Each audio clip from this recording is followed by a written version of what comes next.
Episode 10. قتیبہ کا ایلچی۔ بصرہ کے ایک کونے میں دریا کے کنارے ایک سرسبز نخلستان کے درمیان والی بصرہ کا قلعہ نما مکان تھا۔ اس مکان کے وسیع کمرے میں ایک عمر رسیدہ لیکن قوی ہیکل شخص ٹہل رہا تھا۔ وہ چلتے چلتے رکتا اور دیواروں پر آویزاں نقشے دیکھنے میں منہمک ہو جاتا۔ اس کے چہرے سے غیر معمولی عزم اور استقلال ٹپکتا تھا۔ آنکھوں میں ذکاوت اور ذکاوت سے زیادہ ہیبت تھی۔ یہ حجاج بن یوسف تھا جس کے آہنی پنجوں سے دشمن اور دوست یکساں طور پر پناہ مانگتے تھے، جس کی تلوار عرب و عجم پر ساقہ بن کر کوندی اور بسا اوقات اپنی حدود سے تجاوز کر کے عالم اسلام کے ان درخشاں ستاروں کو بھی خاک اور خون میں لٹا گئی جن کے سینے نور ایمان سے منور تھے۔ حجاج بن یوسف کی طوفانی زندگی کا پہلا دور وہ تھا جب وہ عبد الملک کے عہد حکومت میں سر عراق تک محدود رہی، اور اس کی خون آشام تلوار نے جہاں عبد الملک کی حکومت کو مضبوط اور مستحکم کیا، وہاں اس کے دامن کو بے شمار بے گناہوں کے خون کی چھیٹوں سے داغدار بھی کیا۔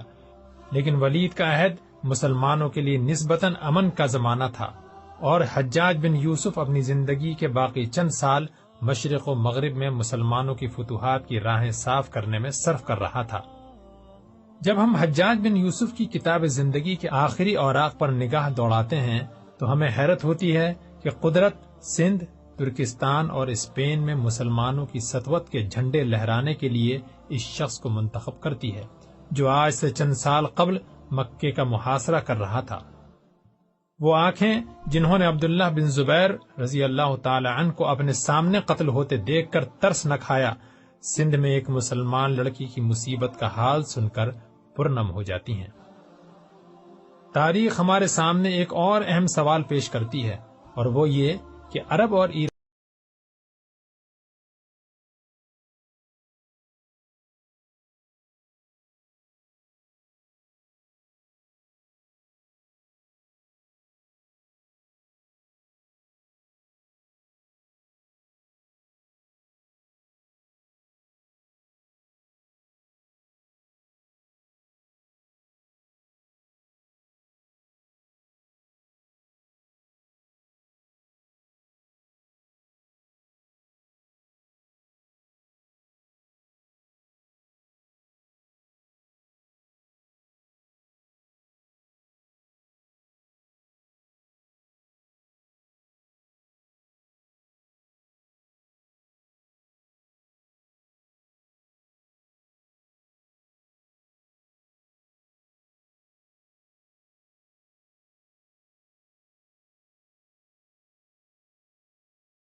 ترکستان سے تم آئے ہو؟ میں قتیبہ کی زندہ دلی کی داد دیتا ہوں۔ میں نے قتیبہ کو لکھا تھا کہ وہ خود آئے یا کسی تجربہ کار جنرل کو میرے پاس بھیجے، اور اس نے 8 سال کا ایک بچہ میرے پاس بھیج دیا۔ لڑکے نے اطمینان سے جواب دیا، میری عمر 16 سال اور 8 مہینے ہے۔ حجاج بن یوسف نے گرج کر کہا، لیکن تم یہاں کیا لینے آئے ہو؟ قتیبہ کو کیا ہو گیا ہے؟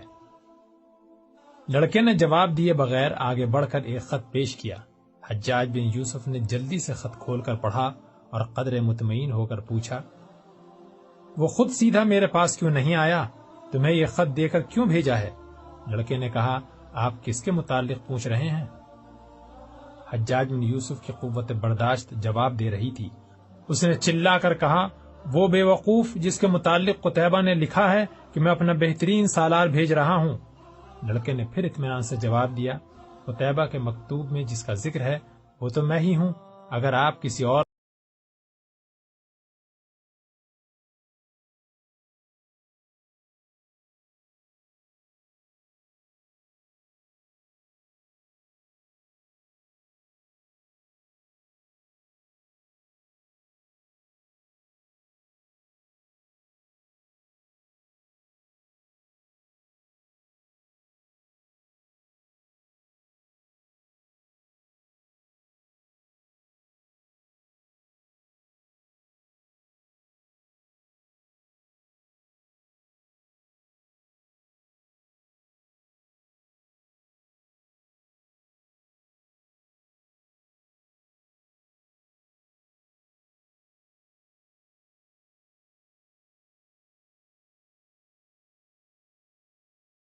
بہت سی مشکلات کا سامنا کرنا پڑے گا۔ شہر پر حملہ کرنے کے لیے ہمیں جس قدر افواج کی ضرورت ہوگی اس سے کہیں زیادہ سپاہی پہاڑی علاقے میں رسد و کمک کے راستے محفوظ رکھنے کے لیے درکار ہوں گے، اور اس کے علاوہ شہر کا محاصرہ کرنے کے لیے ہمیں ارد گرد کی تمام پہاڑیوں پر قبضہ کرنا ہوگا۔ ان جنگوں میں پہاڑی قبائل کے پتھر ہمارے تیروں سے کہیں زیادہ خطرناک ہوں گے۔ بلخ کے جنوب اور مشرق کے پہاڑ کافی اونچے ہیں۔ اگر جنوب مشرقی ترکستان کے تمام ریاستوں نے بلخ کو مدد دینے کی کوشش کی تو ایک بہت بڑی فوج اور اونچے پہاڑوں کی آڑ لے کر ہماری طرف سے کسی مزاحمت کا مقابلہ کیے بغیر بلخ کے قریب پہنچ کر مشرق، جنوب اور مغرب سے ہمارے لیے خطرہ پیدا کر سکتی ہیں۔ اگر شمال سے ان کی مدد کے لیے بخارا اور سمرقند کی افواج بھی آ جائیں تو مرو سے ہماری رسد و کمک کا راستہ بھی منقطع ہو جائے گا اور ہمیں چاروں طرف سے بیرونی حملہ آوروں نے محصور کر رکھا ہوگا۔ تاہم گرمیوں میں ہم ڈٹ کر ان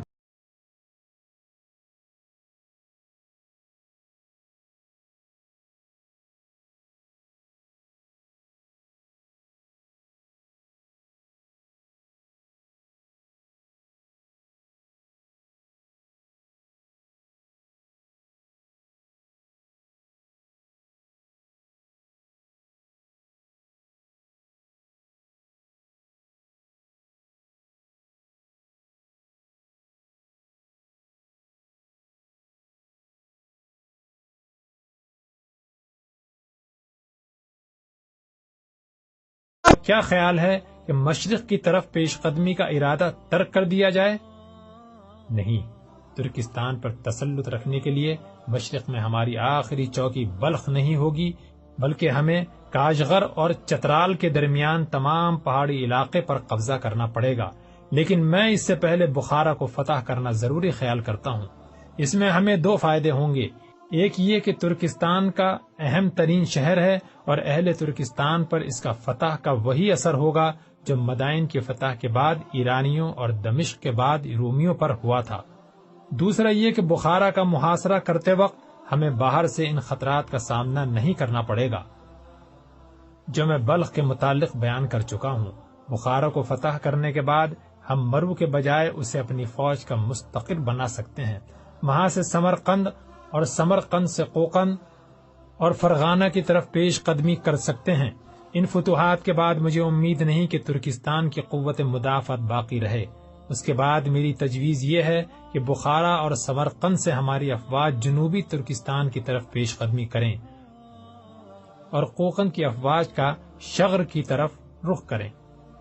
مجھے یقین ہے کہ جتنی دیر میں قوقند کی افواج دشوار گزار پہاڑوں کو عبور کرتے ہوئے کاشغر پہنچیں گی، اس سے پہلے جنوب میں بلخ اور اس کے آس پاس کے شہر فتح ہو چکے ہوں گے۔ حجاج بن یوسف حیرت و استعجاب کے عالم میں اس نوعمر سپاہی کی طرف دیکھ رہا تھا۔ اس نے نقشہ لپیٹ کر ایک طرف رکھ دیا اور کچھ دیر سوچنے کے بعد سوال کیا، تم کس قبیلے سے ہو؟ لڑکے نے جواب دیا، میں سقفی ہوں۔ سقفی؟ تمہارا نام کیا ہے؟ محمد بن قاسم۔ حجاج بن یوسف نے چونک کر محمد بن قاسم کی طرف دیکھا اور کہا، قاسم کے بیٹے سے مجھے یہی توقع تھی، مجھے پہچانتے ہو؟ محمد بن قاسم نے کہا، آپ بصرہ کے حاکم ہیں۔ حجاج بن یوسف نے مایوس ہو کر کہا، بس میرے متعلق یہی جانتے ہو تم؟ میں اس کے علاوہ اور بھی بہت کچھ جانتا ہوں۔ اس سے پہلے آپ خلیفہ عبد الملک کے دست راست تھے اور اب خلیفہ ولید کے دست راست ہیں۔ تمہیں تمہاری ماں نے یہ نہیں بتایا کہ قاسم میرا بھائی تھا اور تم میرے بھتیجے ہو؟ انہوں نے مجھے بتایا تھا۔ کب؟ جب آپ عبداللہ بن زبیر کو قتل کر کے مدینہ واپس آئے تھے۔ کمسن بھتیجے کے منہ سے یہ الفاظ سن کر حجاج بن یوسف کی پیشانی کی رگیں تھوڑی دیر کے لیے پھول گئیں۔ وہ غضبناک ہو کر محمد بن قاسم کو دیکھنے لگا، لیکن اس کی نگاہوں میں خوف و ہراس کے بجائے غائب درجے کا سکون دیکھ کر اس کا غصہ آہستہ آہستہ ندامت میں تبدیل ہونے لگا۔ محمد بن قاسم کی بے باک نگاہیں اس سے پوچھ رہی تھیں کہ میں نے جو کچھ کہا ہے کیا وہ غلط ہے؟ کیا تم عبداللہ بن زبیر کے قاتل نہیں ہو؟ حجاج بن یوسف اپنے دل پر ایک ناقابل برداشت بوجھ محسوس کرتے ہوئے اٹھا اور دریا کی طرف کھلنے والے دریچے کے پاس کھڑا ہو کر جھانکنے لگا۔ عبداللہ بن زبیر کا قاتل، عبداللہ بن زبیر کا قاتل۔ اس نے چند بار اپنے دل میں یہ الفاظ دہرائے۔ تصور کی نگاہیں ماضی کے نقاب الٹنے لگیں۔ وہ مکے کے اس عمر رسیدہ مجاہد کو دیکھ رہا تھا جس کے ہونٹوں پر قتل ہوتے وقت بھی ایک فاتحانہ مسکراہٹ تھی۔ اسے پھر ایک بار مکے کی گلیوں میں بیواؤں اور یتیموں کی چیخیں سنائی دینے لگی۔ اس نے جھرجھری لیتے ہوئے مڑ کر محمد بن قاسم کی طرف دیکھا۔ وہ اس کی توقع کے خلاف اس کی طرف دیکھنے کے بجائے نقشہ دیکھنے میں منہمک تھا۔ عہد ماضی کی چند اور تصویریں اس کے سامنے آ گئیں۔ وہ پھر ایک بار مدینے کے ایک چھوٹے سے مکان میں اپنے نوجوان بھائی کو بستر مرگ پر دیکھ رہا تھا۔ وہ بھائی جس نے مکے میں اس کی کارگزاری کا حال سننے کے بعد اسے دیکھ کر غصے اور جوش میں آنکھیں بند کر لی تھی۔ قاسم کے یہ الفاظ پھر ایک بار اس کے کانوں میں گونجنے لگے۔ حجاج جاؤ، میں مرتے وقت عبداللہ بن زبیر کے قاتل کی صورت نہیں دیکھنا چاہتا۔ تمہارے دامن پر جس خون کے چھینٹے ہیں اسے میرے آنسو نہیں دھو سکتے۔ پھر وہ اپنے بھائی کے جنازے کے ساتھ ایک کمسن بچے کو دیکھ رہا تھا۔ یہ اس کا بھتیجا تھا جسے اس نے اٹھ کر گلے لگانے کی کوشش کی تھی، لیکن وہ تڑپ کر ایک طرف کھڑا ہو کر چلایا تھا، نہیں نہیں، مجھ کو ہاتھ نہ لگاؤ، ابا کو تم سے نفرت تھی۔ حجاج نے ایک انتہائی تکلیف دہ احساس کے تحت محمد بن قاسم کی طرف دیکھا اور کہا، محمد ادھر آؤ۔ محمد بن قاسم نقشہ لپیٹ کر ایک طرف رکھتے ہوئے اٹھا اور حجاج بن یوسف کے قریب جا کھڑا ہوا۔ اس کے چہرے پر غیر معمولی اطمینان کی جھلک حجاج بن یوسف کے لیے صبر آزما تھی، لیکن اس نے ضبط سے کام لیتے ہوئے کہا، تو میں تمہاری نظروں میں عبداللہ بن زبیر کے قاتل کی سوا کچھ نہیں؟ محمد بن قاسم نے جواب دیا، یہ خلق خدا کا فتویٰ ہے اور میں آپ کو دھوکے میں رکھنے کے لیے قاتل کی جگہ کوئی اور لفظ تلاش نہیں کر سکتا۔ حجاج بن یوسف نے کہا، تمہاری رگوں میں قاسم کا خون ہے، میں تمہاری ہر بات برداشت کرنے کے لیے تیار ہوں، اگرچہ برداشت کرنا میری عادت نہیں۔ میں آپ کو اپنی عادت بدلنے پر مجبور کرنے کے لیے نہیں آیا۔ قتیبہ بن مسلم باہلی نے جو فرض میرے سپرد کیا تھا وہ میں پورا کر چکا ہوں۔ اب مجھے اجازت دیجیے، اگر آپ کو قتیبہ کے لیے کوئی پیغام بھیجنا ہو تو میں کل حاضر ہو جاؤں گا۔ ایک لمحے کے تذبذب کے بعد حجاج بن یوسف نے کہا، تم کہاں جانا چاہتے ہو؟ محمد بن قاسم نے جواب دیا، شہر میں والدہ کے پاس، میں سیدھا آپ کے پاس آیا ہوں، ابھی تک گھر نہیں گیا۔ تمہاری والدہ بصرہ میں ہیں؟ تمہاری والدہ بصرہ میں ہیں؟ مجھے یہ بھی معلوم نہ تھا، وہ یہاں کب آئیں؟ انہیں مدینہ سے یہاں آتے ہوئے 3-4 مہینے ہوئے ہیں، مجھے مرو میں ان کا خط ملا تھا۔ وہ کس کے پاس ٹھہری ہیں؟ وہ یہاں کیوں نہ آئیں؟ وہ ماموں کے مکان پر ٹھہری ہیں اور یہاں نہ آنے کی وجہ آپ مجھ سے بہتر سمجھ سکتے ہیں۔ اور تم ترکستان جانے سے پہلے کہاں تھے؟ میں 10 برس کی عمر تک ماں کے ساتھ مدینے میں تھا اور اس کے بعد ماموں کے پاس بصرہ چلا آیا، اور مجھ سے اتنی نفرت تھی کہ اپنی صورت تک نہ دکھائی۔ محمد بن قاسم نے جواب دیا، سچ پوچھئے تو میں مکتب اور اس کے بعد سپاہیانہ زندگی میں اس قدر مصروف رہا ہوں کہ اپنے دل میں کسی کی محبت یا نفرت کے جذبات کو جگہ نہیں دے سکا۔ حجاج بن یوسف نے کچھ سوچ کر کہا، مکتب میں شاید میں نے تمہیں دیکھا تھا لیکن پہچان نہ سکا، تم بہت جلد جوان ہو گئے، اب بتاؤ اپنی چچی سے نہیں ملو گے؟ محمد بن قاسم مذبذب سا ہو کر حجاج بن یوسف کی طرف دیکھنے لگا۔ حجاج بن یوسف نے اس کا بازو پکڑ لیا اور لمبے لمبے قدم اٹھاتا ہوا کمرے سے باہر نکل آیا۔ باغ کے دوسرے کونے میں رہائشی مکان کے دروازے پر پہنچ کر محمد بن قاسم نے مسکراتے ہوئے کہا، مجھے چھوڑ دیجئے، میں آپ کے ساتھ ہوں۔ حجاج بن یوسف کی آواز سن کر اس کی بیوی ایک کمرے سے باہر نکلی اور محمد بن قاسم کو دیکھتے ہی چلائی، محمد تم کب آئے؟ حجاج بن یوسف نے حیران ہو کر پوچھا، تم نے اسے کیسے پہچان لیا؟ وہ خوشی کے آنسو پوچھتے ہوئے بولی، میں اسے کیوں کر بھول سکتی تھی؟ حجاج بن یوسف نے پھر سوال کیا، تم نے اسے کب دیکھا تھا؟ جب میں اور زبیدہ اس کے ماموں کے ساتھ حج پر گئے تھے، ہم واپسی پر مدینہ میں ان کے ہاں ٹھہرے تھے۔ محمد بھی ترکستان سے رخصت پر آیا ہوا تھا اور مجھ سے ذکر تک نہ کیا۔ مجھے اس کی والدہ نے تاکید کی تھی اور مجھے یہ بھی ڈر تھا کہ آپ کہیں برا نہ مانیں، تو انہوں نے ابھی تک میری خطا معاف نہیں کی۔ وہ آپ سے ناراض نہیں، لیکن قاسم کی موت کا ان کے دل پر گہرا اثر ہے۔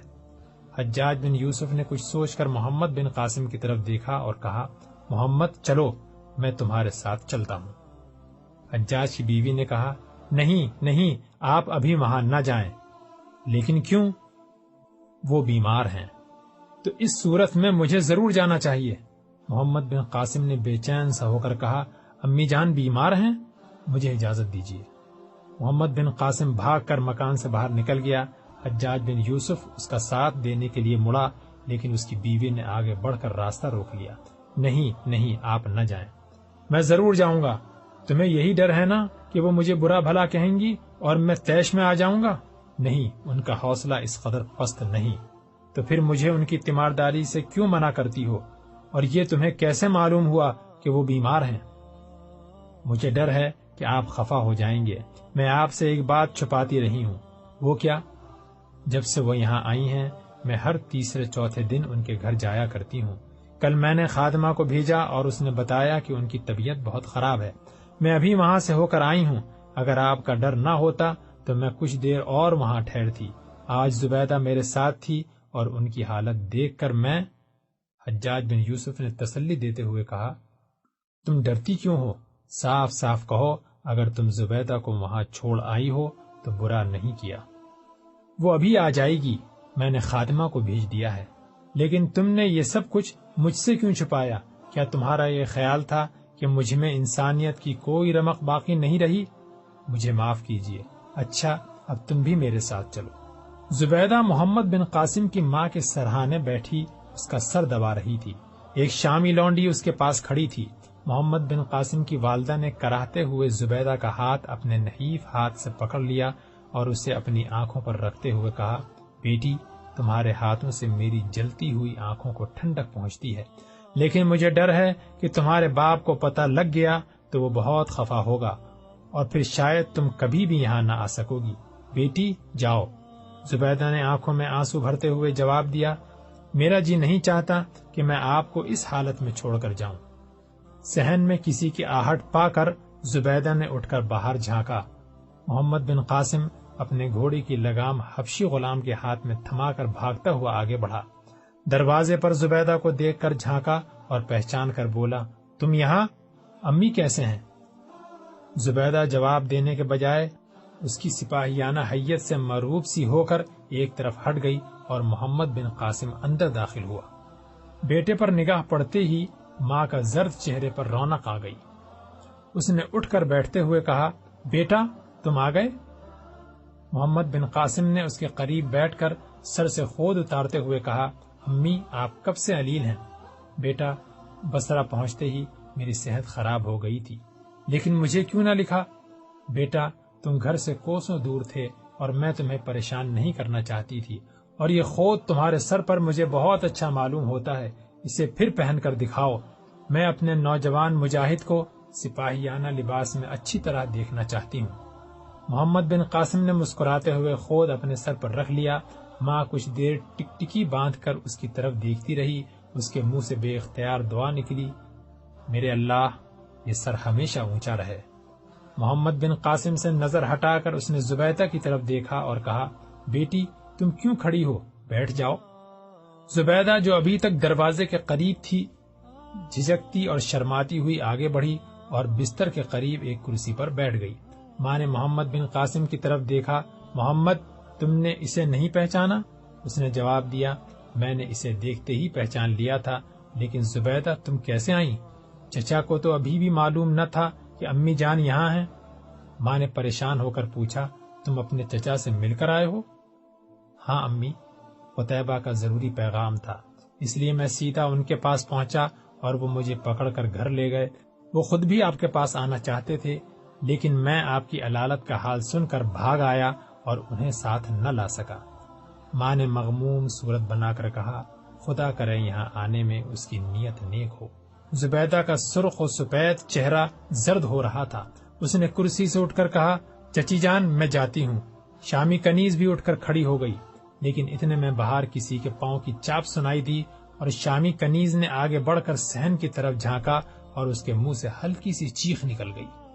محمد بن قاسم پریشان ہو کر اٹھا اور دروازے کی طرف بڑھا۔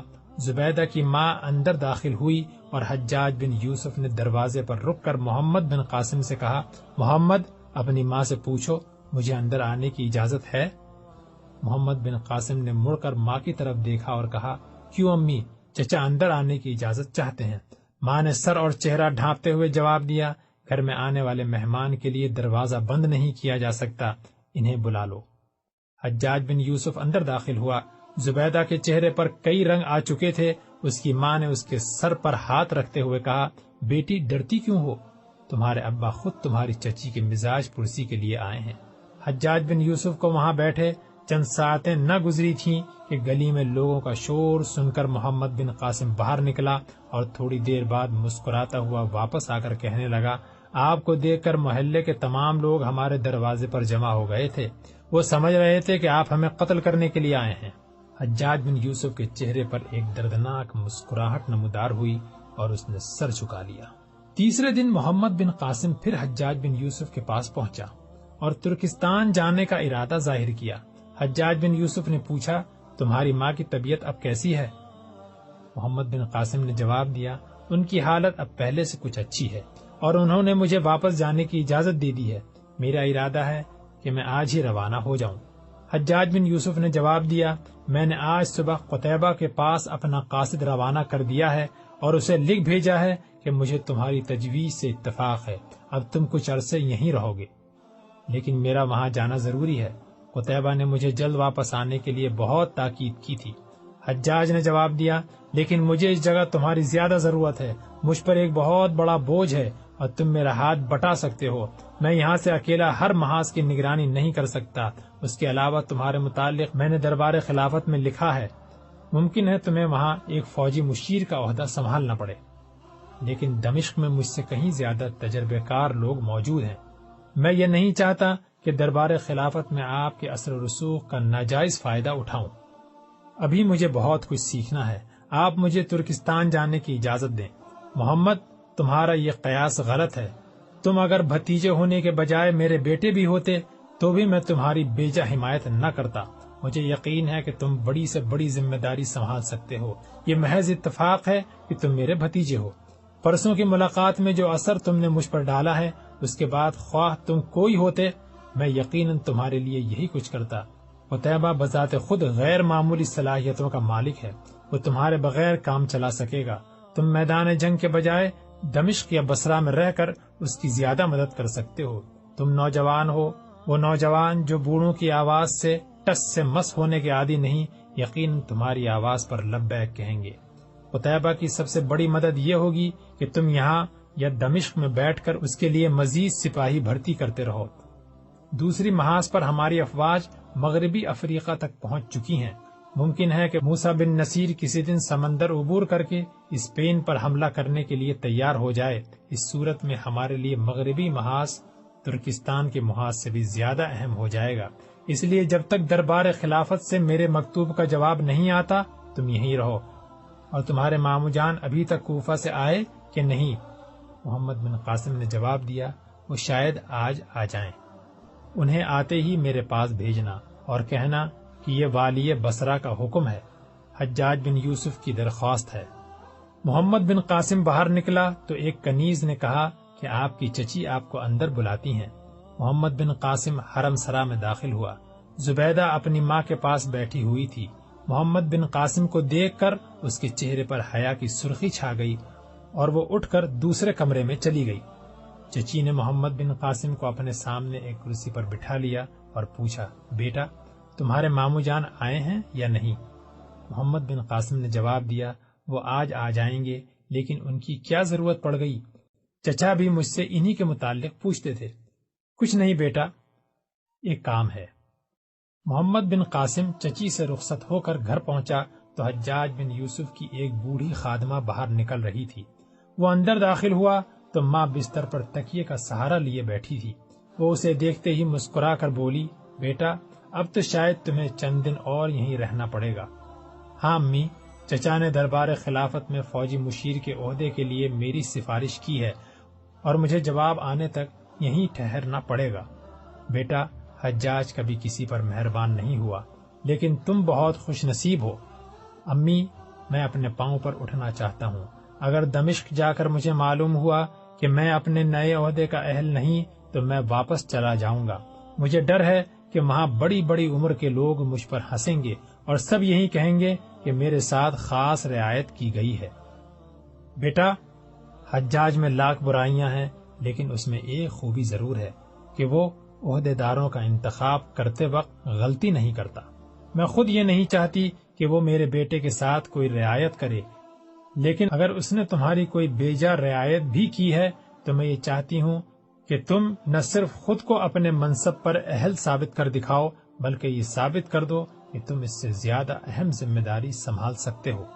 میں تمہیں ایک اور خوشخبری سنانا چاہتی ہوں۔ وہ کیا؟ پہلے وعدہ کرو کہ میں جو کچھ کہوں گی تم اس پر عمل کرو گے۔ امی، آج تک آپ کا کوئی حکم ایسا ہے جس سے میں نے سرتابی کی ہو؟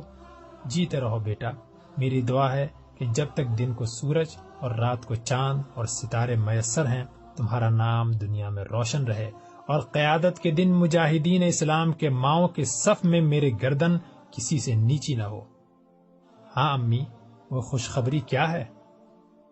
ماں نے مسکراتے ہوئے تکیے کے نیچے سے ایک خط نکالا اور کہا، لو پڑھ لو، تمہاری چچی کا خط ہے۔ محمد بن قاسم نے خط کھولا اور چند سطور پڑھنے کے بعد اس کا چہرہ سرخ ہو گیا۔ اس نے خط ختم کیے بغیر ماں کے آگے رکھ دیا اور دیر تک سر جھکائے بیٹھا رہا۔ کیوں بیٹا، کیا سوچ رہے ہو؟ کچھ نہیں امی۔ بیٹا، یہ میری زندگی کی سب سے بڑی آرزو تھی، اور حجاج سے نفرت کے باوجود میں یہ دعا کرتی تھی کہ زبیدہ میری بہو بنے۔ پچھلے دنوں وہ باپ سے چھپ چھپ کر میری تیمارداری کرتی رہی۔ سچ کہتی ہوں کہ اگر میری کوئی اپنی لڑکی بھی ہوتی تو شاید میرا اس قدر خیال نہ کرتی۔ مجھے یہ ڈر تھا کہ حجاج بن یوسف کبھی یہ گوارا نہ کرے گا، اور میں خدا سے تمہاری عزت، ترقی اور شہرت کے لیے دعائیں کیا کرتی تھی۔ میں جب بھی زبیدہ کو دیکھتی میرے منہ سے یہ دعا نکلتی تھی، یا اللہ میرے بیٹے کو ایسا بنا دے کہ حجاج اسے اپنا داماد بنانے پر فخر محسوس کرے۔ آج میری آرزویں پوری ہوئیں، لیکن یہ خیال نہ کرنا کہ میں صرف اس لیے خوش ہوں کہ تم والی بصرہ کے داماد بنو گے، بلکہ میں اس لیے خوش ہوں کہ مدینہ، دمشق اور بصرہ میں نے زبیدہ جیسی لڑکی نہیں دیکھی۔ میں یہ چاہتی ہوں کہ دمشق میں یا کہیں اور جاننے سے پہلے تمہاری شادی کر دی جائے۔ تمہیں کوئی اعتراض تو نہ ہوگا بیٹا؟ امی، آپ کو خوش رکھنا میں دنیا کی سب سے بڑی سعادت سمجھتا ہوں، لیکن مامو جان حجاج سے بہت نفرت کرتے ہیں۔ اس کے باوجود زبیدہ کو انہی نگاہوں سے دیکھتے ہیں جن سے میں دیکھتی ہوں۔ تم اس کی فکر نہ کرو۔ 3 ہفتوں کے بعد بصرہ، کوفہ اور عراق کے دوسرے شہروں میں یہ خبر حیرت اور استعجاب سے سنی گئی کہ حجاج بن یوسف نے، جو عالم اسلام کی کسی بڑی شخصیت کو خاطر میں نہیں لاتا تھا، اپنے بھائی قاسم کے یتیم اور غریب لڑکے کے ساتھ اپنی اکلوتی بیٹی کی شادی کر دی۔ دعوت ولیمہ میں شہر کے معززین کے علاوہ محمد بن قاسم کے بہت سے دوست اور ہم مکتب شریک تھے۔ اگلے دن حجاج بن یوسف نے محمد بن قاسم کو بلا کر یہ خوشخبری سنائی کہ دمشق سے خلیفۃ المسلمین کا ایلچی آ گیا ہے۔ انہوں نے لکھا ہے کہ تمہیں فوراً دمشق بھیج دیا جائے۔ محمد بن قاسم نے کہا، میں جانے کے لیے تیار ہوں، لیکن دربار خلافت کے بڑے بڑے عہدیدار مجھے دیکھ کر یہی سمجھیں گے کہ آپ کی وجہ سے میرے ساتھ بیجا رعایت کی گئی ہے۔ حجاج نے جواب دیا، قیمتی پتھر اپنی ضخامت سے نہیں بلکہ چمک سے پہچانے جاتے ہیں۔ میں نے فقط تمہاری فطری صلاحیتوں کی نشو نما کے لیے ایک موزوں ماحول تلاش کیا ہے۔ دربار خلافت میں تم صیغہ امور حرب کی مجلس شورا کے ایک رکن کی حیثیت سے کام کرو گے، اور اگر تم اپنے رفقائے کار اور خلیفہ کو میری طرح متاثر کر سکے تو یقین رکھو کہ کسی کو تمہاری کم عمری کی شکایت نہیں ہوگی۔ محمد بن قاسم نے کہا، لیکن میں حیران ہوں کہ صیغہ امور حرب کی مجلس شورا دمشق میں کیا کرتی ہے؟ خلیفہ نے امور حرب کی تمام ذمہ داری تو آپ کو سونپ رکھی ہے۔ سپہ سالاروں کے ایلچی براہ راست آپ کے پاس آتے ہیں، نقل و حرکت کے تمام احکام آپ کی طرف سے جاتے ہیں۔ یہ اس لیے کہ مجلس شورا میں تمہارے جیسے سرگرم اور بیدار مغز ارکان کی کمی ہے، اور ان کا بہت سا بوجھ مجھ پر ڈال دیا گیا ہے۔ اب تم وہاں جاؤ گے تو کم از کم میرے سر سے افریقہ کی محاذ کی نگرانی کا بوجھ ختم ہو جائے گا۔ افریقہ کے حالات میں ذرا سی تبدیلی پر امیر المؤمنین مجھے ہر دوسرے تیسرے مہینے مشورے کے لیے بلاتے ہیں۔ ممکن ہے کہ تمہاری صلاحیتیں دیکھ کر مجھے وہ بار بار بلانے کی ضرورت محسوس نہ کریں اور میں ترکستان کے محاذ کی طرف زیادہ توجہ دے سکوں۔ محمد بن قاسم نے پوچھا، مجھے کب جانا چاہیے؟ میرے خیال میں تم کل ہی روانہ ہو جاؤ۔ میں چند دنوں تک تمہاری والدہ اور زبیدہ کو دمشق بھیجنے کا انتظام کروں گا۔ محمد بن قاسم رخصت ہونے کو تھا کہ حبشی غلام نے اندر آ کر حجاج بن یوسف کو اطلاع دی کہ ایک نوجوان حاضر ہونے کی اجازت چاہتا ہے۔ وہ کہتا ہے کہ میں سرندیپ سے نہایت اہم خبر لے کر آیا ہوں۔ حجاج بن یوسف نے کہا، بلاؤ اسے، اور محمد تم بھی ٹھہرو۔ میرا دل گواہی دیتا ہے کہ سرندیپ سے کوئی اچھی خبر نہیں آئی۔ غلام کے جانے کے تھوڑی دیر بعد زبیر اندر داخل ہوا۔ اس کے کپڑے گرد و غبار سے اٹے ہوئے تھے اور خوبصورت چہرے پر حزن و ملال اور تھکاوٹ کے آثار تھے۔ حجاج بن یوسف نے اسے دیکھتے ہی پہچان لیا اور کہا، زبیر تم آ گئے، تمہارا جہاز؟ زبیر نے جواب دیا، مجھے افسوس ہے کہ میں آپ کے پاس اچھی خبر لے کر نہیں آیا۔ سندھ کے ساحل پر دیبل کے گورنر نے ہمارا جہاز لوٹ لیا ہے۔ دوسرا جہاز جس پر سرندیپ کے راجہ نے آپ کے اور خلیفہ کے لیے تحائف بھیجے تھے وہ بھی لوٹ لیا ہے، اور مسلمانوں کے یتیم بچے جنہیں میں لینے کے لیے گیا تھا قید کر لیے ہیں۔ حجاج نے کہا، تم یہاں کیسے پہنچے؟ مجھے تمام واقعات بتاؤ۔ زبیر نے شروع سے لے کر آخر تک اپنی سرگزشت سنائی۔ حجاج بن یوسف کی آنکھوں میں غم و غصے کے شعلے بھڑکنے لگے، اس کے چہرے پر پرانی ہیبت چھا گئی اور وہ ہاتھوں کی مٹھیاں بھیجتا اور ہونٹ چباتا ہوا کمرے میں چکر لگانے لگا۔ تھوڑی دیر بعد وہ ایک دیوار کے قریب رک کر ہندوستان کے نقشے کی طرف دیکھنے لگا اور اس کے منہ سے ایک زخمی شیر کی گرج سے ملتی جلتی آواز نکلی، سندھ کے راجہ کی یہ جرت! بکریاں بھی شیروں کو سینگ دکھانے لگیں۔ شاید اسے بھی یہ معلوم ہو گیا ہے کہ ہماری افواج شمال اور مغرب میں پھنسی ہوئی ہیں۔ یہ کہہ کر حجاج زبیر کی طرف متوجہ ہوا، تم نے ابھی تک بصرہ میں تو کسی کو یہ خبر نہیں سنائی؟ زبیر نے جواب دیا، نہیں، میں سیدھا آپ کے پاس آیا ہوں۔ حجاج بن یوسف نے کہا، سندھ کی طرف سے اس سے زیادہ صریح الفاظ میں ہمارے خلاف اعلان جنگ نہیں ہو سکتا، لیکن تم جانتے ہو کہ اس وقت ہماری مجبوریاں ہمیں ایک نئے محاذ کی طرف پیش قدمی کی اجازت نہیں دیتی۔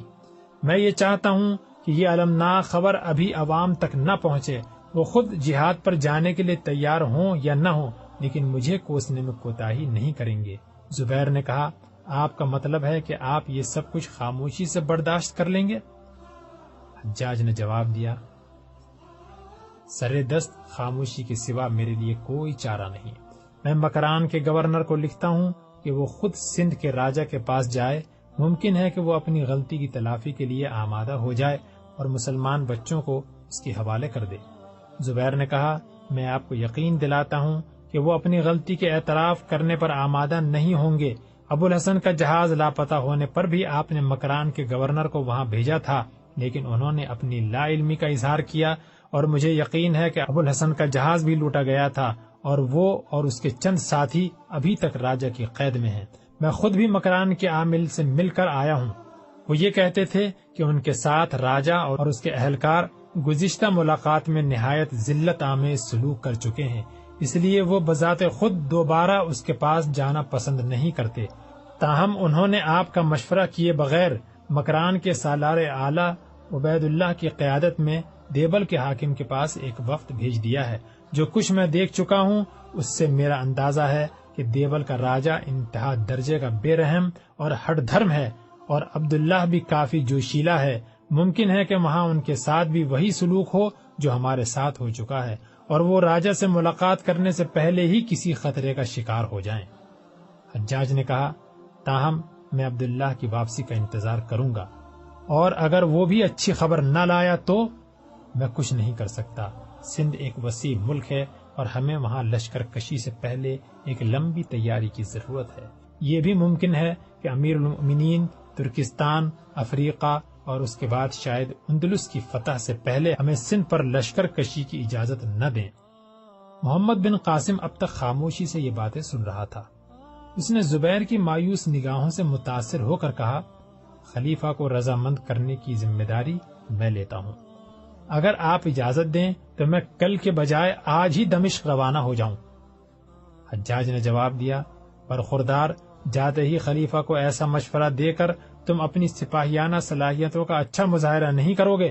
تمہاری غیرت اور شجاعت میں کلام نہیں، لیکن دشمن کے علاقے خالی تدبیروں سے فتح نہیں ہوتے۔ اس مہم کے لیے بہت سے سپاہیوں کی ضرورت ہوگی، اور عراق، عرب، شام کے کسی مستقر میں ہمارے پاس زائد افواج نہیں۔ محمد بن قاسم نے جواب دیا، میں مسلمانوں کی غیرت سے مایوس نہیں۔ ایسی خبر ان لوگوں کو بھی متاثر کر سکتی ہے جنہیں آرام کی زندگی جذبہ جہاد سے محروم کر چکی ہے۔ ممکن ہے کہ آپ میری عمر کے لوگوں سے مایوس ہوں، لیکن میں نوجوانوں سے مایوس نہیں۔ وہ نوجوان جو آپ اور خلیفہ سے اختلاف کے باعث ترکستان اور افریقہ جا کر لڑنا پسند نہیں کرتے، مسلمان بچوں پر سندھ کے راجہ کے مظالم کی داستان سن کر یقیناً متاثر ہوں گے۔ ہزاروں نوجوان ایسے ہیں جن کی حمیت ابھی تک فنا نہیں ہوئی۔ وہ مسلمان جن سے آپ مایوس ہیں مرے نہیں، سو رہے ہیں۔ وہ قوم کے یتیم بچوں کی فریاد یقیناً ان کے لیے سورہ اسرافیل ثابت ہوگی۔